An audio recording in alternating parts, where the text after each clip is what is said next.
Hello, and thank you so much for being here with me. We'll begin with our affirmation of love. Love is present here with us. Love is the ground of our being. It's the fabric of the universe. It was here before we arrived. It will be present here when we go. We are in love as a drop of water is in the ocean. There has never been a moment in our life that we have been separated from love. There will never be a moment that we are separate from love.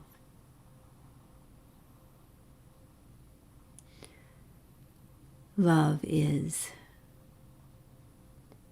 and our work is to awaken ourselves to that reality.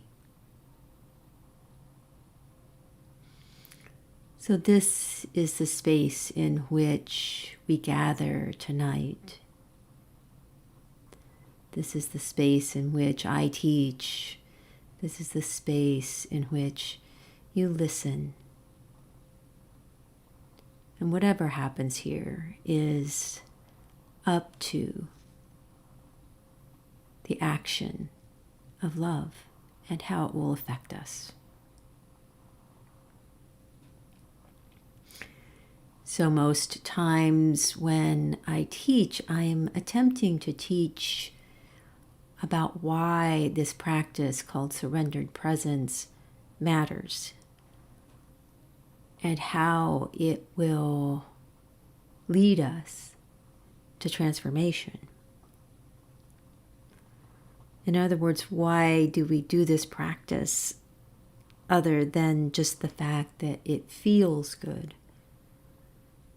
And to recognize that it does feel good to be present, to relax, and then to let go.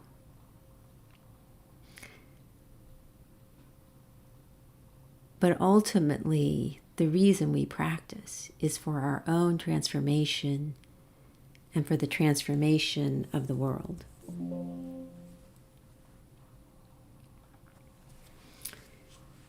And so I want to talk tonight about our idealized self. So this is the self that you may or not be right now, but that self that you believe you should be. So the idealized self is one part of our ego.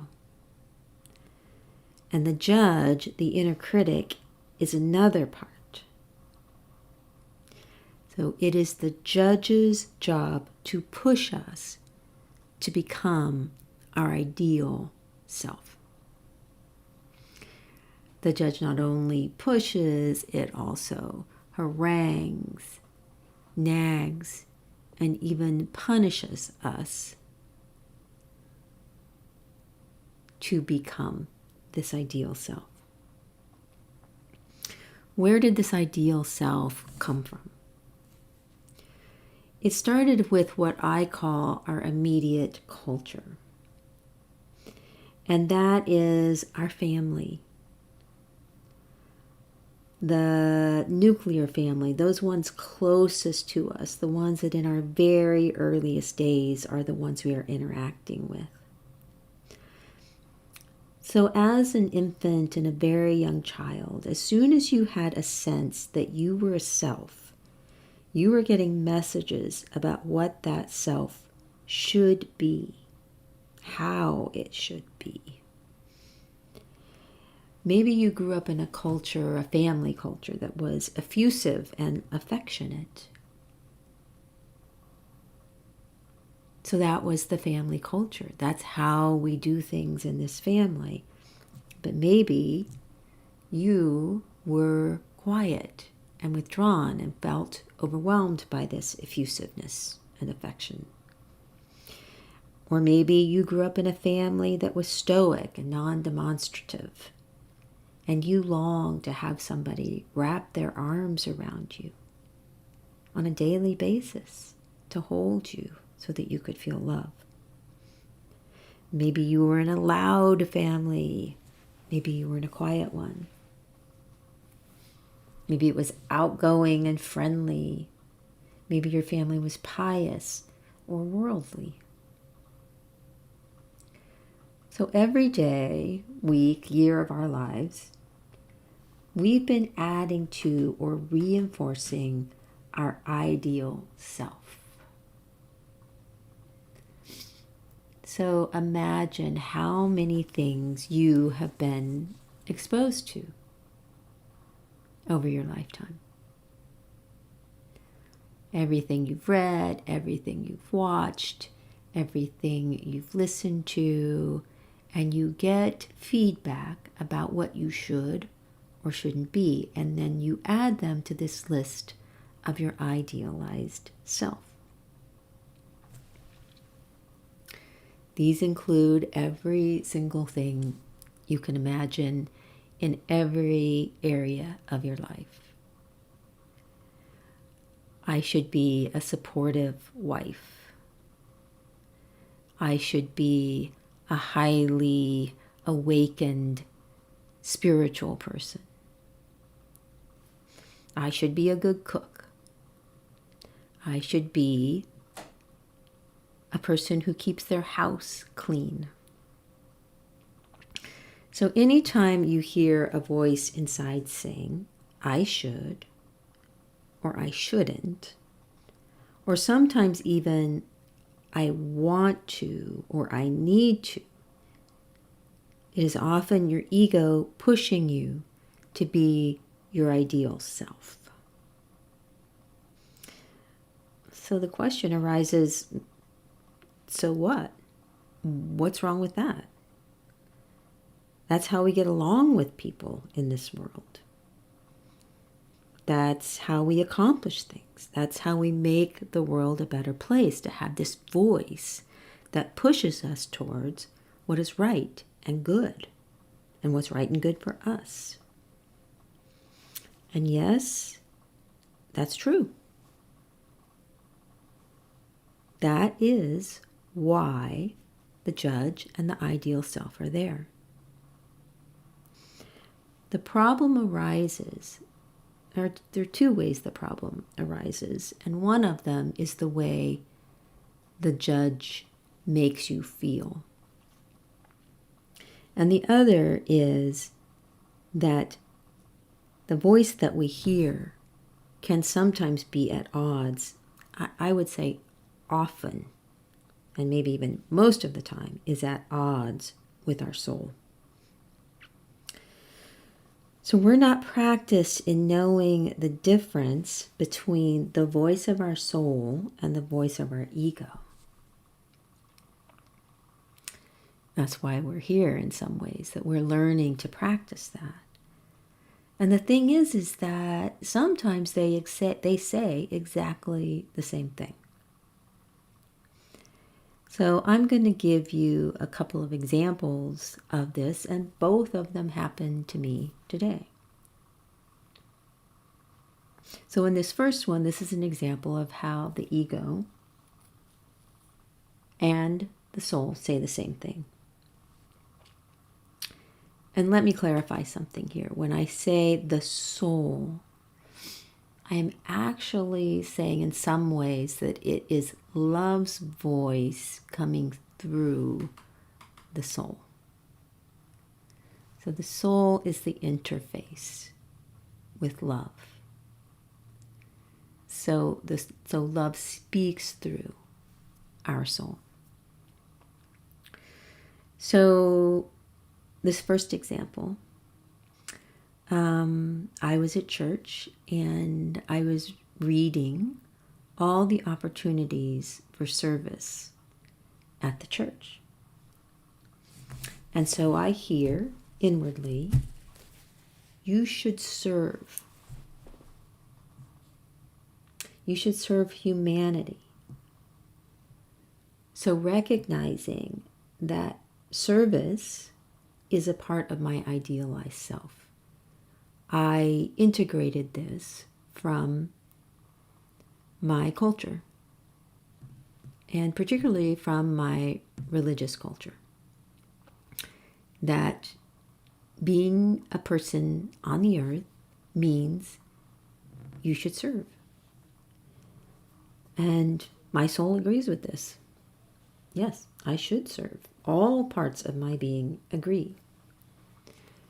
So now I'm going to show the difference between the two. So when I hear this from the judge, it is, you should serve more. When I hear the judge is telling me I should serve more, I immediately feel guilty. And that word more comes in as a measurement, and I don't feel like enough. I haven't done enough. This means that word enough, that word more, there is a measurement here.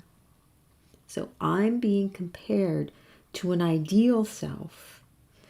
And this ideal self is actually some sort of Mother Teresa character. She's a person that I'm being measured against. In some deep part of me, I believe I should be Mother Teresa. And when my judge measures me according to my ideal self, guess what? I'm found lacking. Be aware here that none of us are aware of all of this happening. This happens in, almost a split second. That's how practiced we are at listening to our judge tell us what we should be.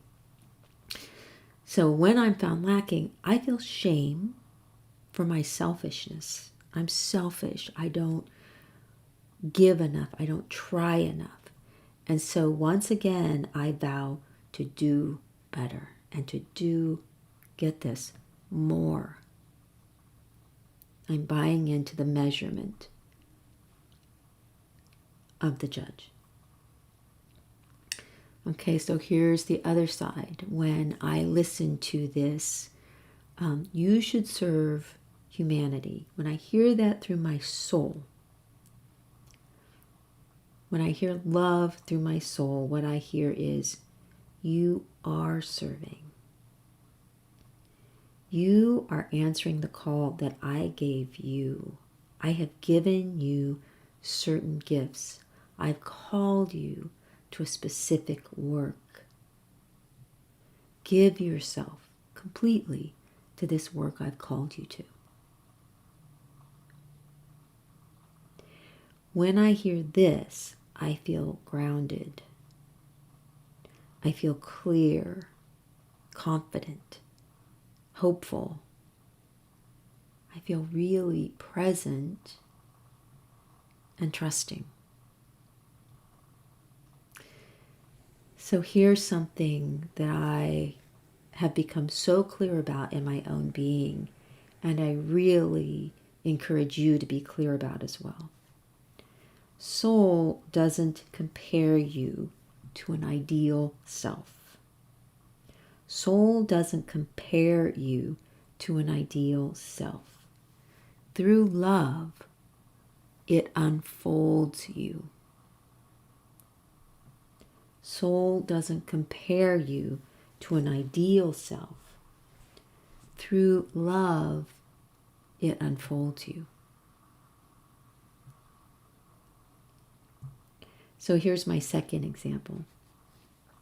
And it's kind of silly, but it is the kind of thing that goes through our mind and affects our being all the time, many times a day. where the judge pops in there and compares us to our ideal self. So this morning it was quite chilly in Alaska, and so I put on the sweater that I'm wearing. And I love this sweater. It's cozy and soft and very warm. I could just wrap up my description of this sweater by saying it's yummy, and I like to wear it. So as we do, I get dressed and I look in the mirror to make sure that I'm put together properly, how I look. And then I turn to the side to see how I look from the side. And I notice that my belly is bigger than my chest, that my belly is sticking out. Okay, so this is true. My belly is bigger than my chest. And here's what that we're going to notice what ego or soul does with this information. Okay. Judge immediately starts saying, you can't wear that. It doesn't look good. Your belly is supposed to be smaller than your chest. Your belly is supposed to be flat. Okay. So you can see what my idealized self thinks I should look like. And no surprise, it's what a movie star looks like. It's what somebody in a magazine looks like. It's what the people that I felt jealous of when I was young, what they look like. They had what I didn't have. They had a flat belly. So as I experience all of this, I immediately begin to feel bad about myself. And this isn't just a psychological feeling bad. This is a feeling bad in my body. I slump. I get a heaviness in my belly. I feel unhappy. I can feel that I'm being measured according to my ideal self. And my judge says I have to change in order to measure up. I have to change my clothes. I can't wear this. I have to lose weight. I have to do what I need to do to get a flat belly. And what I feel is shame that my belly isn't flat, and so I want to hide it. So what does the soul say? My soul probably says the same things that you guys are saying to me right now. And it's saying, you are just fine as you are. You are alive and energetic and healthy. Feel the goodness of your sweater. Feel even the love of your sweater. Let your sweater guide you into feeling good and to feeling love this whole day. So you can see that the judge is trying to make me into something that I integrated, something that is valued in my culture. And it will do whatever it has to do, including making me feel bad in order to get me to do it. And to be clear, in some way, I created this idealized self.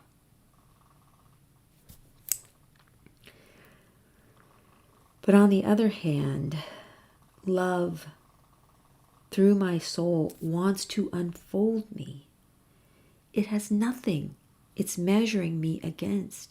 It's just fine with me where I am right in this moment. And there's a reason for this, is because love and soul are always of the moment.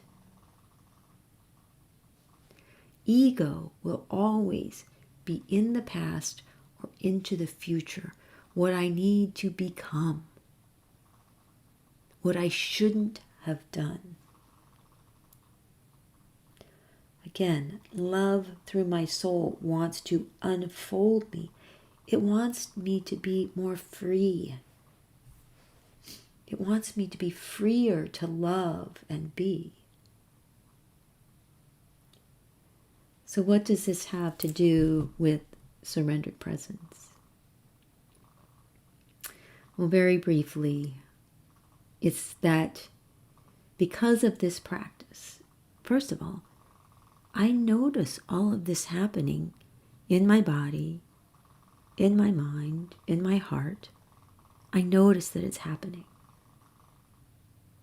And second of all, you can see I've come to know love and my own soul. This practice leads us to noticing what's happening in ourselves, presence.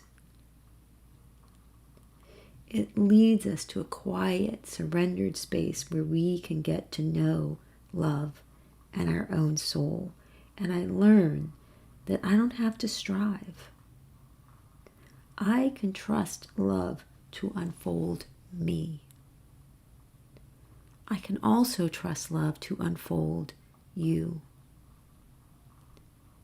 And you can trust love to unfold you and those around you. You don't have to try to change yourself or anyone else. So let's practice together.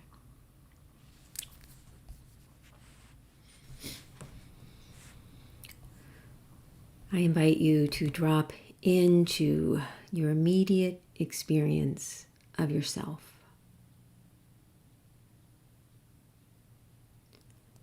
To simply notice what is here in your being now.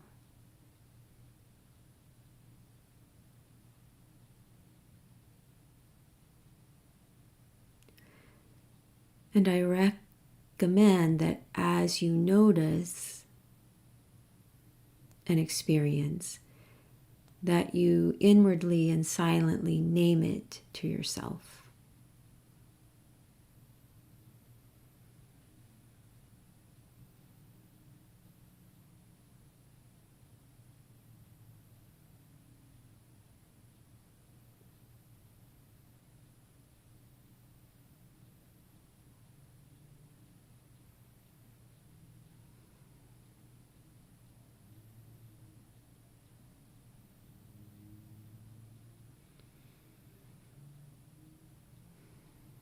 This is our first step into presence.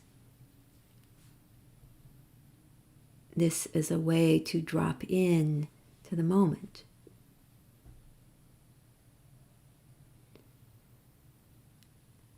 And next we look to our physical being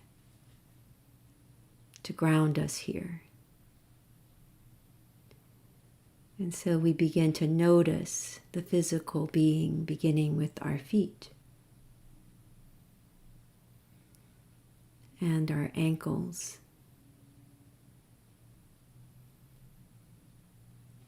and our lower legs and knees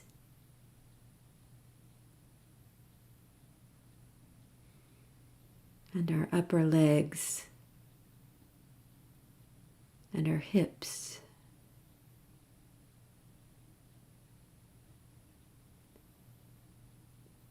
We notice our pelvis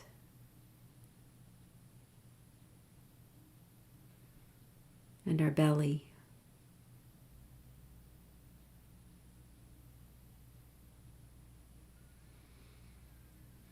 We notice our chest.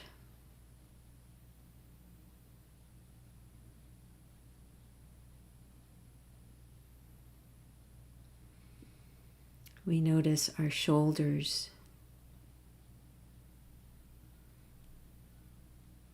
our upper arms, and our elbows.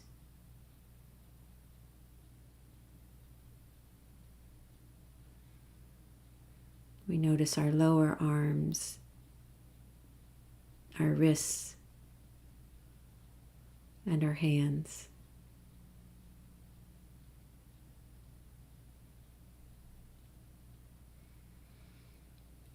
We notice our back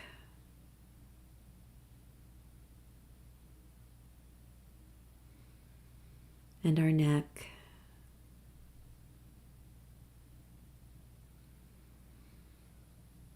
We notice our scalp and our face.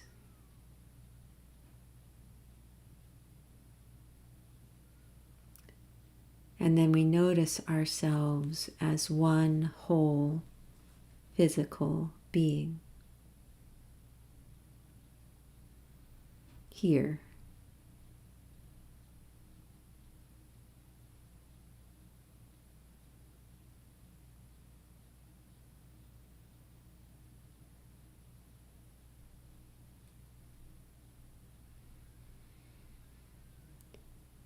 And recognizing that it is our physical being that will always ground us, that will bring us back into presence. So noticing what it feels like to be present here in your body. Knowing you can return here.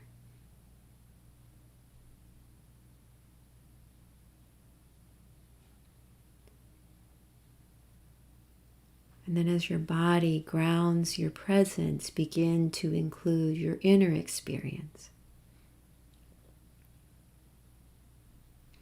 So that you're noticing your feelings.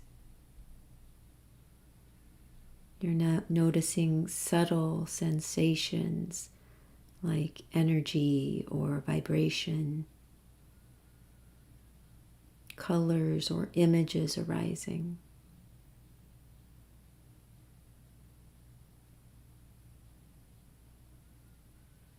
You're also noticing thoughts, but only noticing, not engaging.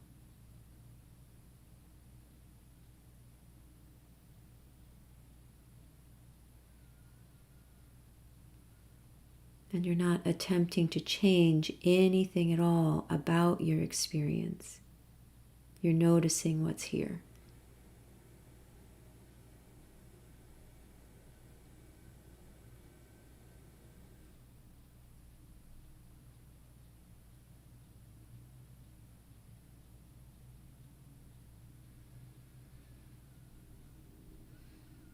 So notice again your growing sense of presence, your here-ness.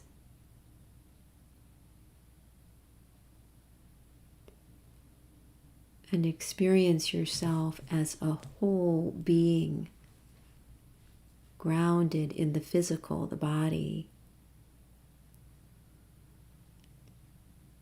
as well as heart, spirit, mind, all here in this moment. You are here now.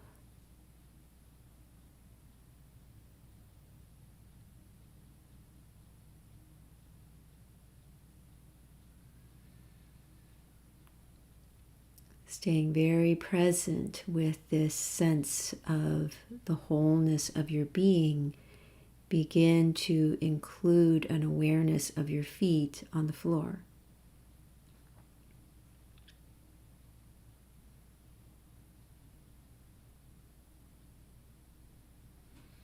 And notice the truth, the reality that your feet are being drawn into the floor and ultimately into the earth.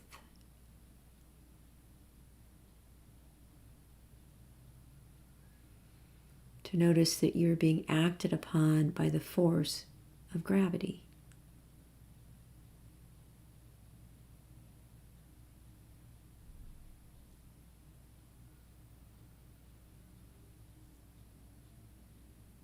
And the force of gravity holds you here.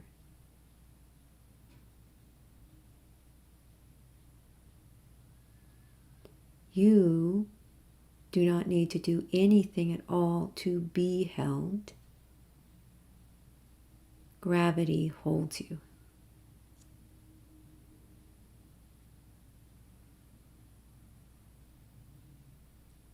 And as that reality pierces your awareness, just notice how it affects you when this is true.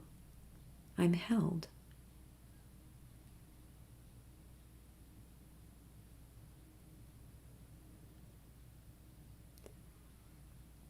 Because we are held, we can begin to relax.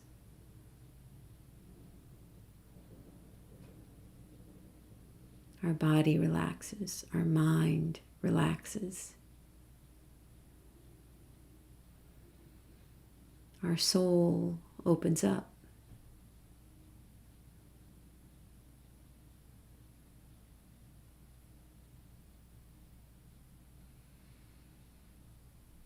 Gravity is a universal force. It happens in every corner of the universe. There is no place at which gravity is not at work, no matter how slight. It is also true of love. Another universal force that we're unaware of, but is acting upon us right now.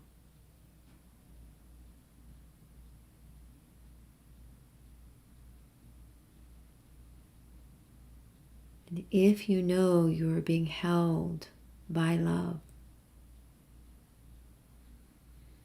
you can relax even farther.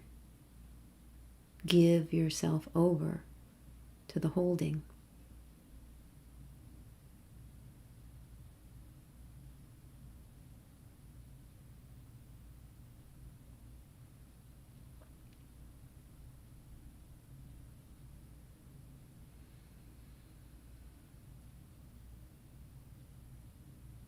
Now grounded in your whole being and relaxing into holding,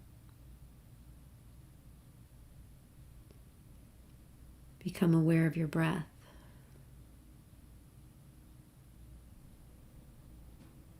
Observing how the breath comes into the body and flows back out again.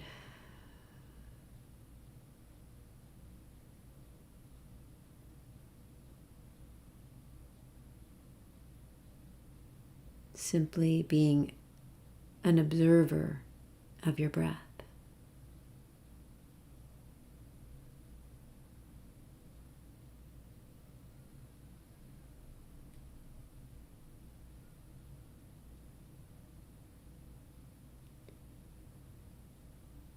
And letting your breath be your teacher in the art and practice of letting go.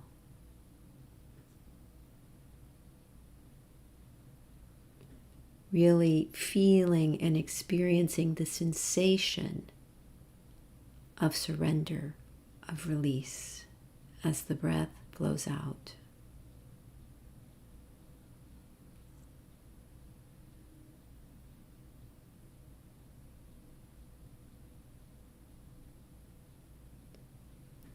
And when you feel very stabilized in your breath, in your presence,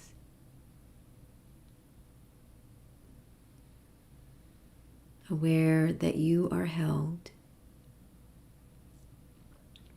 simply follow the breath all the way out into a complete surrender, a complete letting go.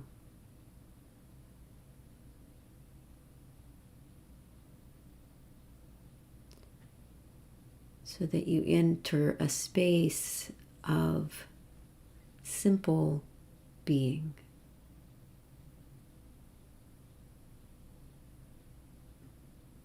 Where there's nothing to do,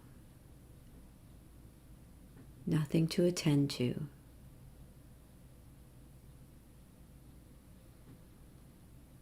You simply are in love.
I thank you so much for practicing with me and supporting my practice.